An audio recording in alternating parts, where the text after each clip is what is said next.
Donc, bonjour à toutes et à tous. Donc, avec Victoria Brun, notre présentation va porter sur le deuil en ligne, sur donc les questions de stratification sociale et de rôle de genre. Et on va plus particulièrement parler d'une plateforme Paradis Blanc dans nos cœurs. Je voudrais juste profiter pour dire que ça fait vraiment le lien avec la présentation précédente. Donc, vous allez voir ça. Et je voudrais aussi en deux mots dire d'où je parle. C'est-à-dire que contrairement à Gaël et Philippe, moi, je ne suis pas rentrée. Enfin, je ne viens pas des questions entre guillemets, de la sociologie de la mort, c'est-à-dire que c'est par le numérique que je suis arrivée à ces questions-là. Et je voudrais aussi dire que je travaille sur les questions de genre et technologie, et donc tout ce qu'ils ont raconté est très intéressant parce que voilà, des travaux que je fais notamment s'interrogent sur la manière dont le numérique reconfigure les frontières du genre, déplace les frontières du genre. Et là, on voit très bien à quel point, alors évidemment, ça s'inscrit dans des évolutions sociétales, mais dans ce qu'ils ont dit, on voit très bien comment les rôles se déplacent, et notamment dans la place du père. Et ça, c'est vraiment effectivement des choses qui se produisent dans la société. Alors, la question de notre présentation, donc, c'est de travailler sur, on s'interrogeait sur la manière dont la question du genre et de la classe sociale définissent le rapport au processus de deuil. Et donc, ce travail s'inscrit dans un projet Énéide, Éternité numérique, qui est un projet financé par une ANR, par l'ANR, donc pour les étrangers, l'ANR, donc c'est l'Agence nationale de la recherche, donc un projet financé de 2014 à 2018. Et ce projet avait pour but d'interroger d'une part le rôle du numérique dans le processus de deuil et aussi le rapport à la gestion des traces post-mortem, donc comment les endeuillés gèrent les traces des post-mortem. Ce travail, donc, nous voudrions voir de quelle manière, en fait, selon le sexe, selon notre classe sociale, on investit différemment les espaces numériques. Cette question a été étroitement abordée par Gaël et Philippe précédemment, donc on va creuser tout ça. Alors, la méthodologie, donc, on part d'une enquête statistique et quantitative, et qualitative, pardon. Donc, statistique, puisqu'on a fait plus de 700 questionnaires, enfin 700 répondants, plus de 40 entrevues. Et puis, on a analysé la plateforme Paradis Blanc, qui a été fusionnée avec Dans nos cœurs en 2017. Et on a analysé plus de 4000 mémoriaux. Donc, ça, on a vraiment eu des données extrêmement précises sur les profils des mémoriaux. Alors, je voudrais évidemment émettre une petite réserve méthodologique. Il y aura peut-être des questions, mais évidemment que notre analyse s'est fondée, par exemple, sur les prénoms. Donc, évidemment qu'un prénom peut être neutre. On parle pas, c'est pour ça qu'on ne parle pas de genre. Là, on parle de variable sexe, parce qu'il y a des choses qu'on ne pouvait évidemment pas identifier. En revanche, bien sûr, de toute façon, on a fait des entrevues avec la directrice de cette plateforme qui ont conforté nos données. Et sachant que la directrice de la plateforme était extrêmement proche, hein, c'est une plateforme très très communautaire, et ça rejoint des éléments qu'on a vus précédemment. Alors, en termes de contexte de l'étude, il faut quand même préciser des petits éléments pour savoir d'où on part. D'abord, il ne faut pas s'imaginer avoir un regard déterministe technique et de dire que le numérique change tout. Alors, évidemment que les potentialités du numérique changent des choses, hein, en termes de changement du rapport au temps, à l'espace, voilà, en termes de ritualité funéraire, mais ça recompose, donc ça crée des continuités, mais aussi des recompositions. Ça s'inscrit évidemment aussi dans des tendances sociétales. D'abord, on note, toutes les enquêtes le montrent, hein, une montée de l'immatériel dans le rapport au funéraire. Bien sûr, c'est un rapport aussi au rapport à la sociologie de la famille, c'est-à-dire une montée des valeurs individualistes, une montée, bien sûr, des mobilités familiales, donc des dispersions des familles. Et dans ce cadre-là, l'importance des traces revêt une signification très importante. C'est-à-dire que, bien sûr, alors ça, Gaël l'avait montré dans son ouvrage sur la sociologie de la mort, mais le rapport à la tombe n'a plus le même rapport sacré d'une part, mais aussi, dans ce cadre-là aussi, des mobilités, des changements, le rôle du numérique, et là on est dans ce qui a été dit précédemment, le rôle matériel du numérique en tant que localisation de la trace est extrêmement prégnant. Donc au niveau du rapport plus précisément au rapport de classe et de genre, historiquement, bien sûr, la mort est très conditionnée par les rapports de classe et de genre. Alors, ne serait-ce que dans le rapport aux obsèques, par exemple, on le sait, hein, selon, par exemple, les obsèques données, ça marque le statut social de la personne. D'une part, alors bien sûr, c'est avec pareil, hein, avec les évolutions sociétales, ça a changé, notamment depuis les années 70, hein, où le poids de la religion aussi a évidemment diminué.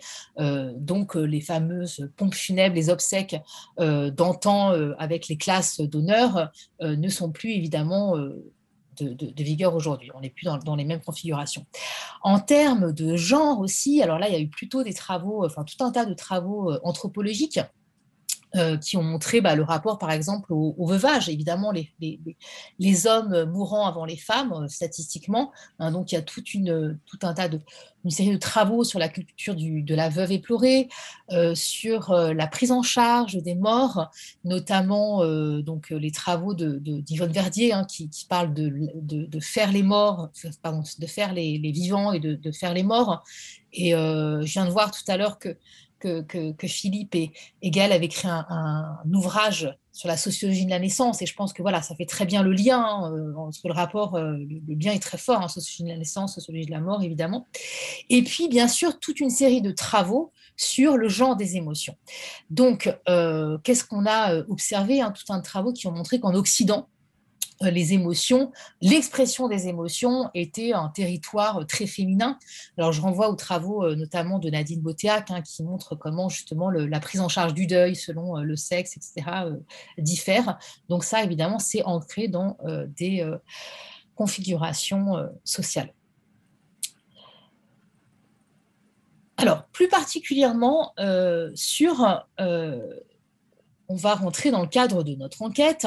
Alors, comme juste une petite précision de cadre, le deuil en ligne est rarement exclusivement justement en ligne. C'est-à-dire que, on en a parlé précédemment, les pratiques en ligne se combinent à d'autres pratiques de deuil qui vont être, par exemple, ça peut être évidemment des rencontres associatives, ça peut être voilà, différents types de rites, le fait de se rencontrer, par exemple, de boire un coup à l'anniversaire de la mort du défunt. Dans ces cas-là, le numérique peut juste avoir un rôle de plateforme. Voilà. Et on n'a que 8%, hein, dans notre enquête statistique, des usagers qui disent qu'ils ont utilisé uniquement le numérique dans le cadre d'un deuil. Donc, ce qui reste vraiment, vraiment très, très réduit.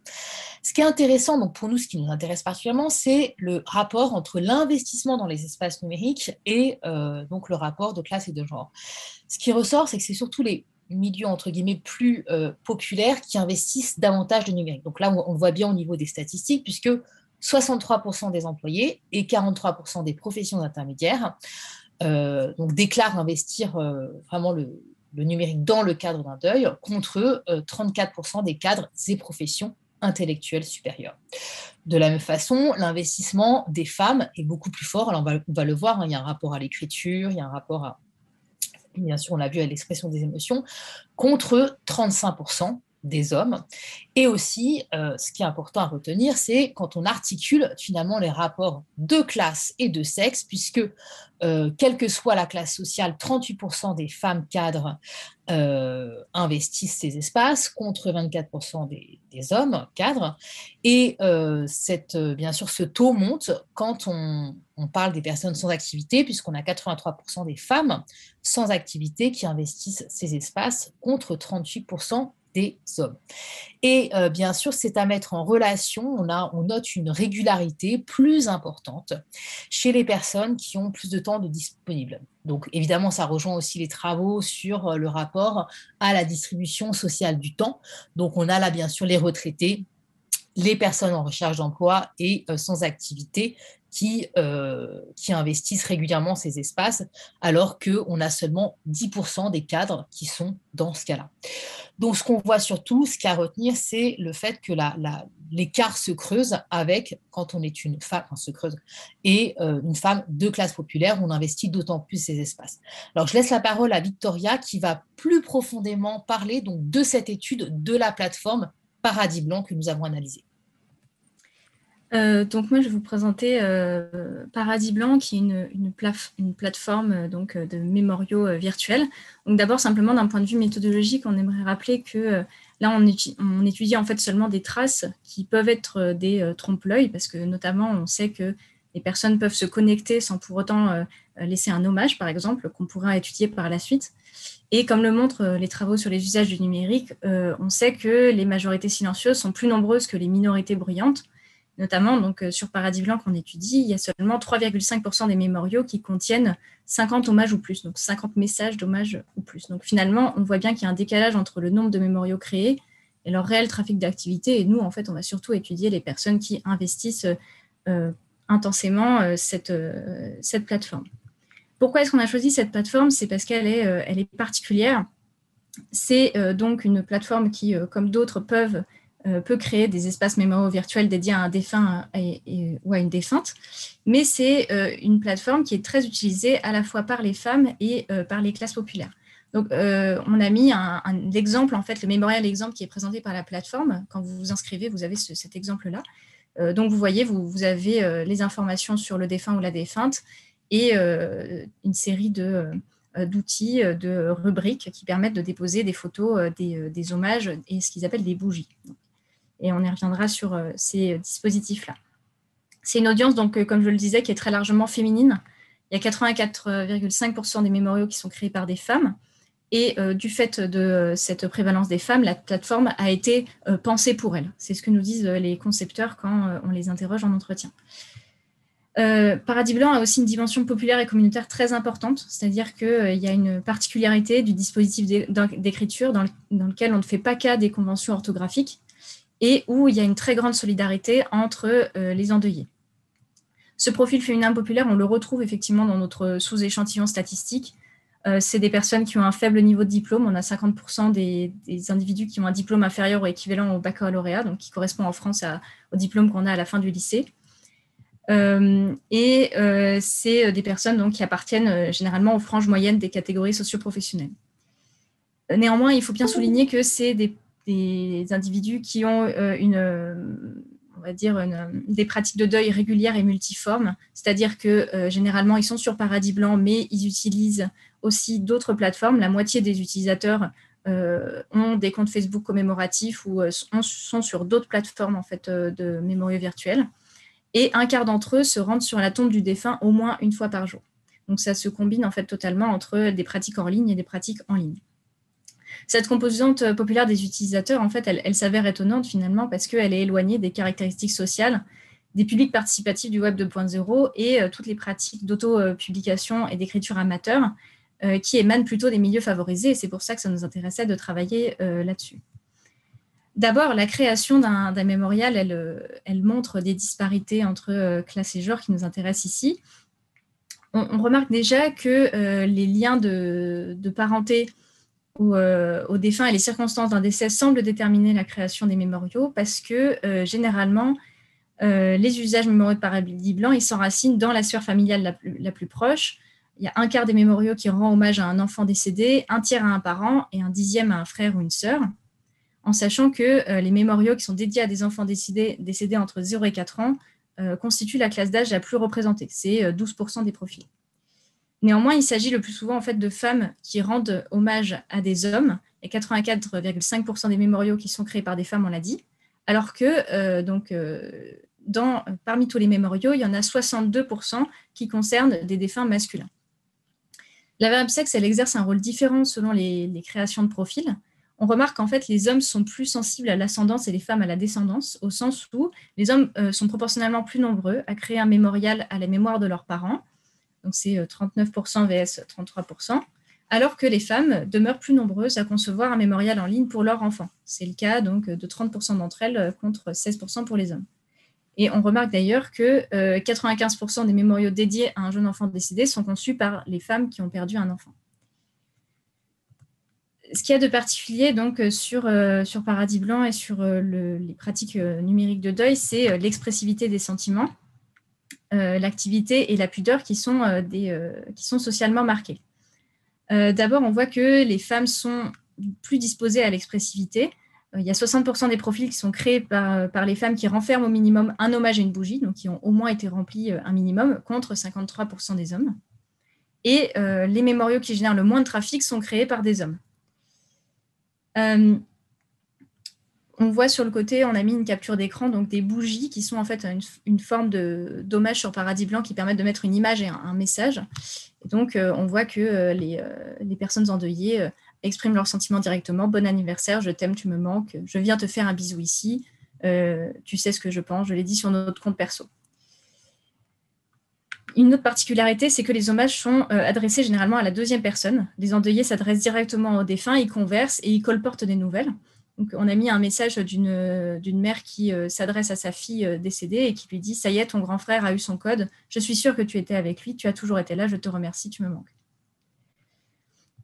Donc finalement, le numérique est un moyen où, en tout cas, il retranscrit cette volonté de s'adresser directement aux défunts.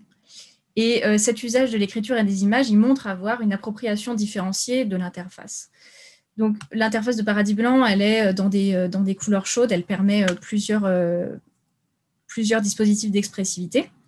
Pourtant, on voit bien que, donc, en termes de contenu, les mémoriaux, ils positionnent socialement les individus.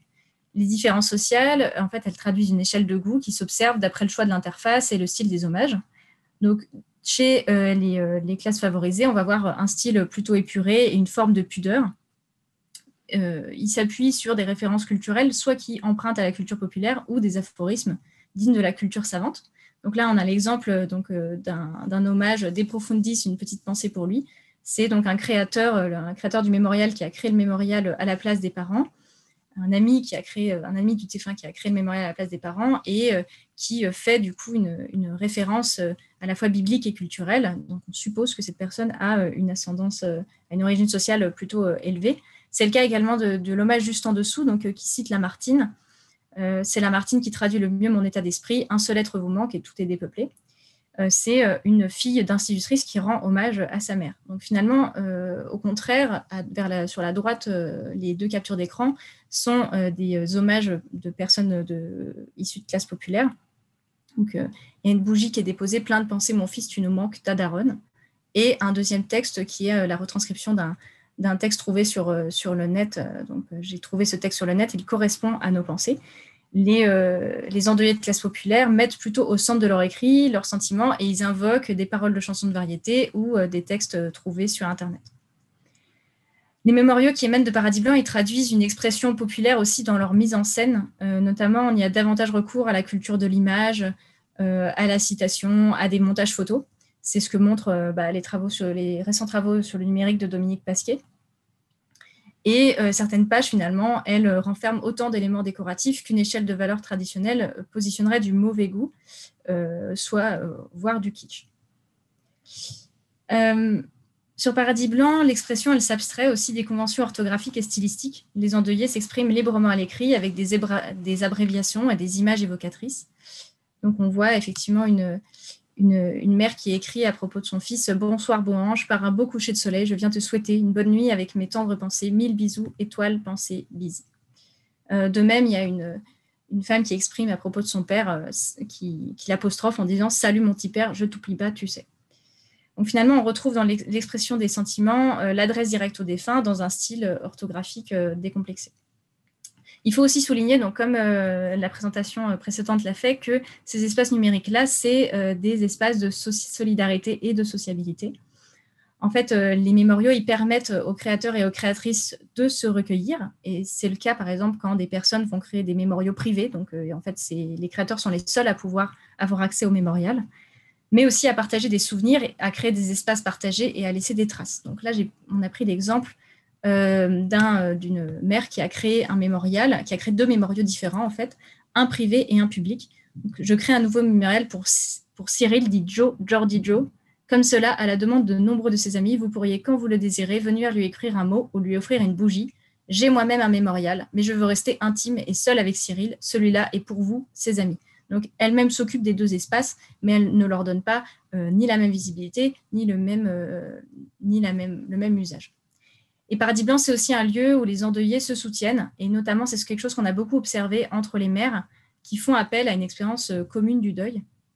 Donc, c'est une personne qui écrit en fait sur un mémorial autre que celui qu'elle a créé. parce qu'elle est dans la même situation que la personne qui l'a créé. Donc, merci Christiane pour vos pensées pour ma fille et ce magnifique poème qui me ressemble tant. Et aussi à toutes ces mamans et mamies qui sont dans le même bateau à dériver, je ne sais pas où, à ne faire je ne sais quoi. Pour qui, pourquoi, Dieu seul le sait, mais il ne lui viendrait pas à l'idée de nous éclairer. Pourquoi tant de souffrances, tant de questions à propos de nos enfants partis sans nous? Et pareil, donc le message qui répond finit par « J'ai trouvé ici des gens qui aiment ma noisette sans condition. Merci à toutes ces mamans. » Donc cette dimension sociale de Paradis Blanc, elle est encouragée même par la plateforme parce que tous les jours, il y a des mémoriaux qui sont mis à l'honneur sur la page d'accueil du site et aussi le défilement des derniers hommages qui sont déposés. Donc finalement, il y a un encouragement aussi à aller voir d'autres mémoriaux que celui qu'on a créé. Et je laisse Hélène conclure là-dessus.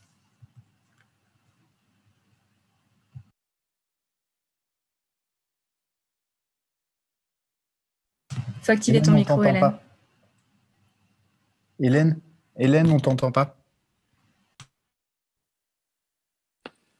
Pardon, excusez-moi.